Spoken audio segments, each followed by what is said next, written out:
All right, Mr. Mars, this week in auto history, it's all yours, sir. Oh, yeah, we found a few things this week that are coming up next week in the automotive world that might be of interest to be, you might want to check into a little bit further. So, for example, on July the 19th, back in 1943, the Alaska Highway received its official name. So Canada and the United States totally built this highway across through from Dawson Creek, British Columbia, Fairbanks, and it became the Alaska Highway. Now, this is also called the Alcan 500. That's where they have that big race. It goes up through part of this. Now, it did this to prove that long-distance travel could connect some of the continent's most remote regions and helped open Alaska to future tourism and commerce. And for the longest time, people would go up there and they would make that drive, but it was a tough drive and hard on vehicles. So now people just fly over it or they cruise around it.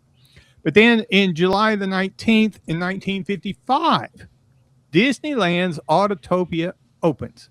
Now, this was great. I remember this back in the late 50s when I could still see you driving that car too. Yeah, it was right there in the blue one right there.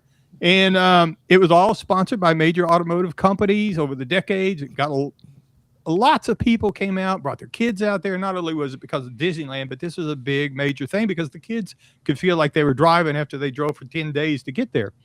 Now, it became very unusual, and it helped generations associate automobiles with freedom, adventure, and family travel. However, as a note, now, according to the state of California, by 1 in 27, no more ICE engines. So Disney's trying to figure out how they're going to handle this, if they're going to go to all EV, whatever they're going to do, but the ICE engines are going away, so but that was part of the fun, smelling the exhaust and hearing the little put going around there. Yeah, now it's all going to be zzz. Well, that's the end of that. Yep. Then coming up on July the 21st, back in 1925, Chrysler introduced the Model 58. Now, this was a very important. I mean, it kind of looks like it's just another one of the cars that they've got going on here. But they were trying to be a serious competitor to Ford and General Motors. So their cars featured hydraulic brakes. They had a lot of other engineering innovations that were not common at the price point they were setting. And what this really was the bridge between the Maxwell Chalmers car company and the emerging Chrysler company. So this was the real important car that took them out of the Maxwell state and straight into the Chrysler Corporation, trying to become what they are today. The other thing coming up, focus. Sure is. The other thing coming up, July the 22nd, is something everybody, you should remember if you've got any age on you at all, is parking meters. Now, this is the first parking meters were approved in Oklahoma City, of all places. And it was installed. That's why nobody lives there anymore. Exactly, because of the parking meters. Now, they were obviously very unpopular with motorists, but they became an important part of the automotive infrastructure, and they influenced traffic management in cities across America because that's how they could get people in, get people out, and it also became a source of revenue for many cities. Coming up on July the 24th, we're going to find something I found this really interesting. I had no clue that GM had a Cadillac 16-cylinder engine. Now, this is for the concept back in 2002, but they revealed this. It was a massive luxury car with a massive V16 engine in it.